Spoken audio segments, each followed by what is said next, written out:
Hello, friends! Curie here to tell you all about KDL Summer Wonder Program. It's a fun way to stay reading and learning all summer long. Our 30-day challenge is free and open to all ages. Summer Wonder kicks off on June 1 and runs through August 7. Summer goes fast. Don't miss out on all the fun. And remember, stay curious.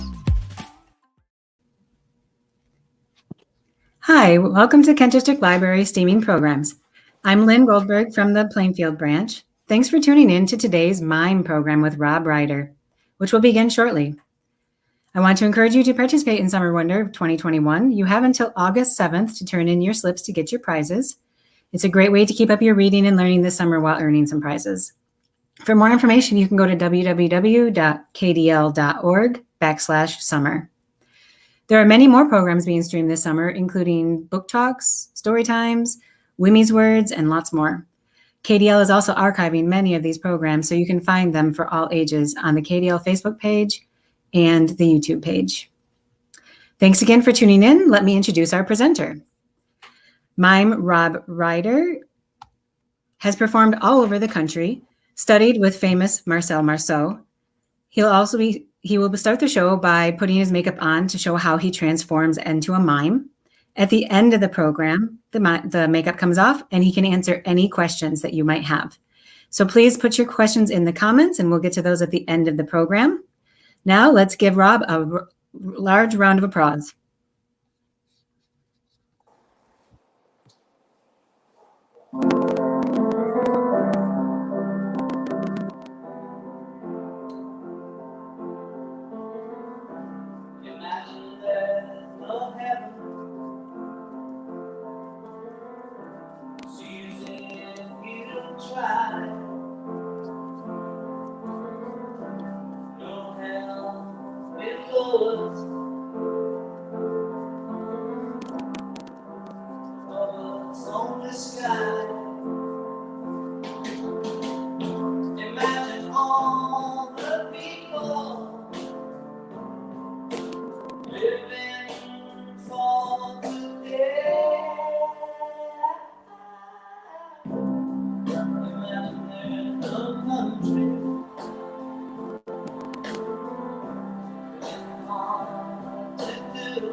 Isn't it rich?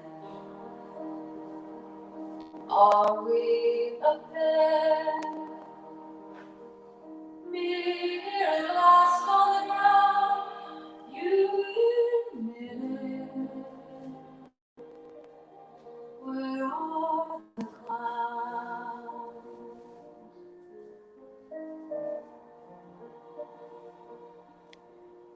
Isn't it bliss?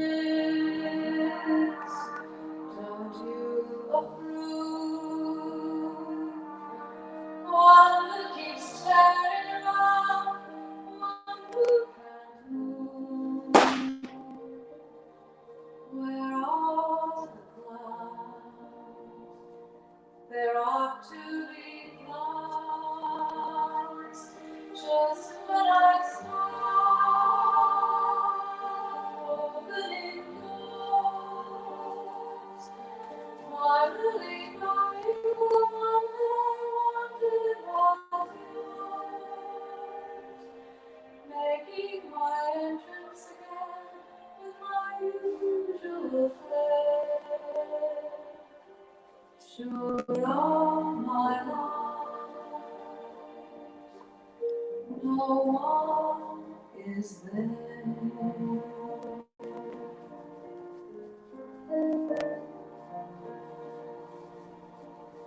Don't you love far? My fault, I feel. I thought if you wanted I was sorry, my dear. But where are the clouds? Send in the clouds. Don't bother, they're near.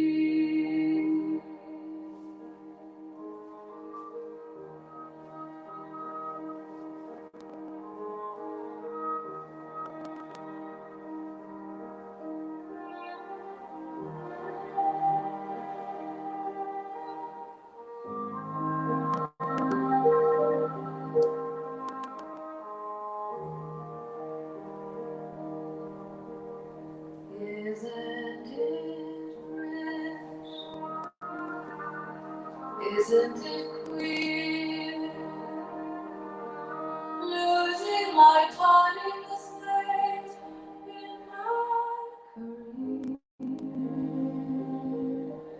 But where are the clouds? There ought to be clouds. Well, maybe next year.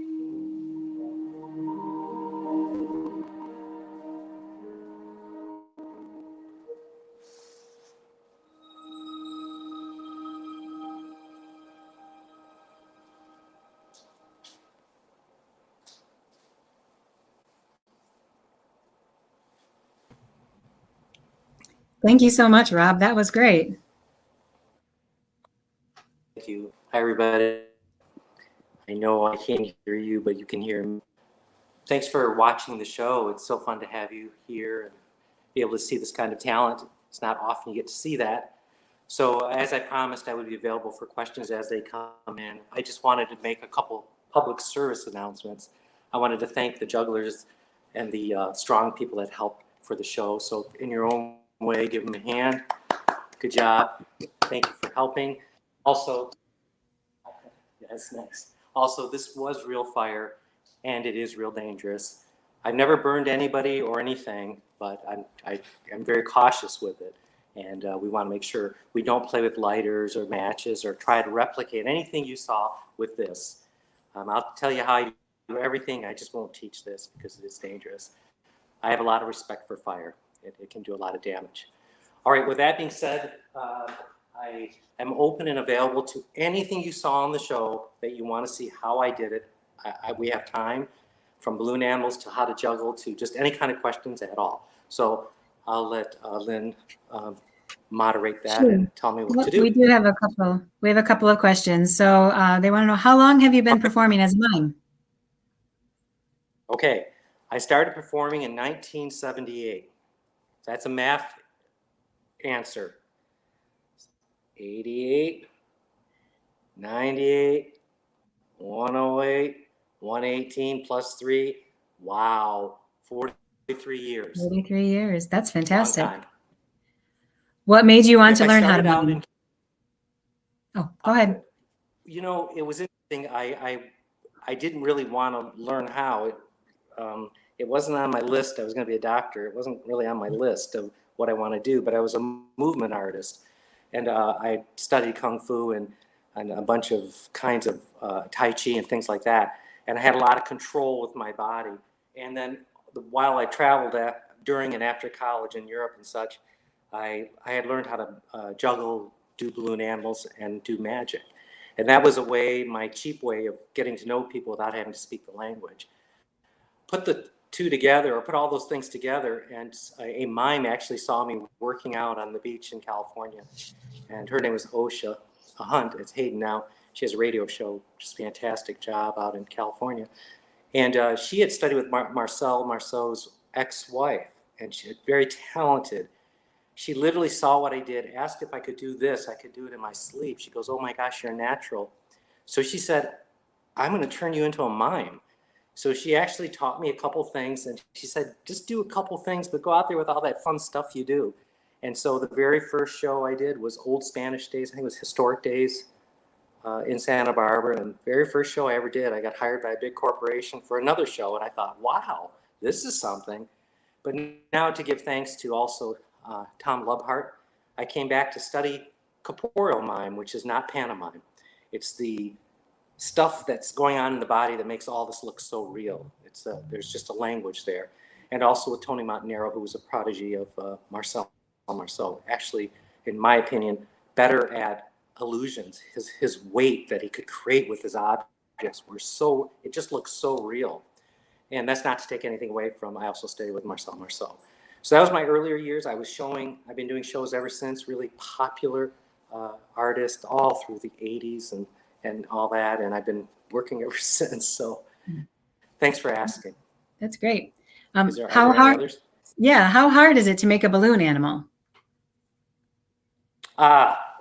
Well, you know what? The making of the balloon animal is actually the easy part, believe it or not.